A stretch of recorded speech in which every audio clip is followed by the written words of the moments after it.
L'histoire de celui qui se fera appeler Robert Houdin débute par la naissance d'un enfant à Blois en 1805, prénommé Jean-Eugène.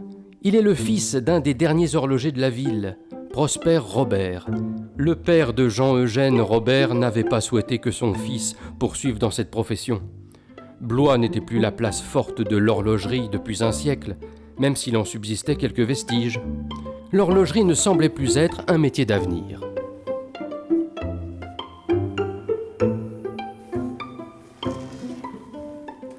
Alors voilà une montre qui a été fabriquée à Blois à la fin du XVIIIe ou au début du XIXe siècle. Et c'est tout à fait le genre de montre que Prosper Robert, le père du futur Robert Houdin, réparait tous les jours dans son atelier. Jean-Eugène est né en plein cœur de la vieille ville, rue Porte-Chartraine. D'ailleurs, on a mis une plaque sur le mur de la maison.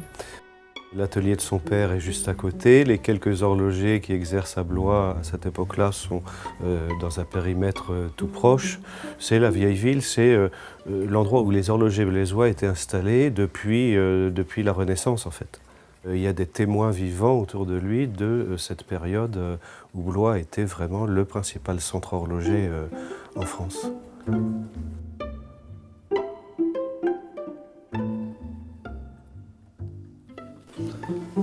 Au début du 19e, on pouvait très bien imaginer Prosper Robert démontant ce style de mécanisme, ce qu'on appelle le rhabillage. On le démonte, on le nettoie, on peut le brosser, on y fait quelques réglages, et puis ensuite le remonter, faire à nouveau des réglages pour avoir de la précision dans le mécanisme.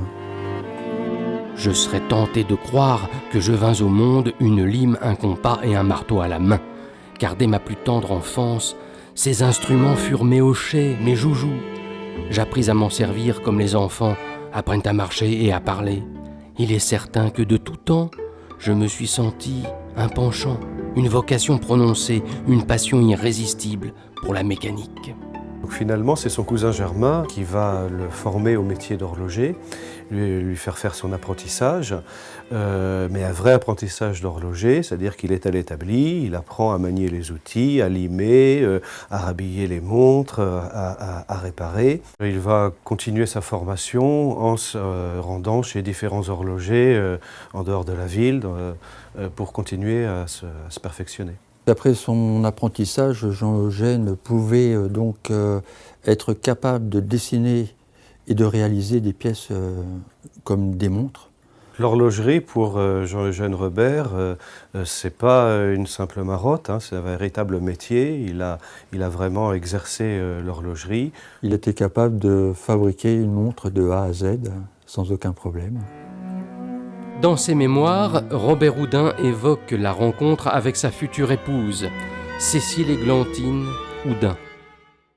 Il lui fait immédiatement une démonstration de ses talents.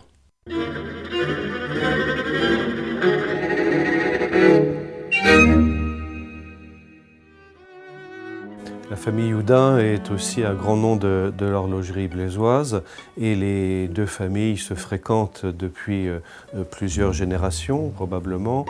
Et c'est ainsi qu'une rencontre sera organisée entre les enfants des deux familles. De l'union de ces deux patronymes naîtra le futur nom de scène du magicien, Robert Houdin. Donc finalement, l'histoire de Robert Houdin, au bout du compte, c'est la rencontre de deux grandes familles de l'horlogerie blésoise, les Robert et les Houdin.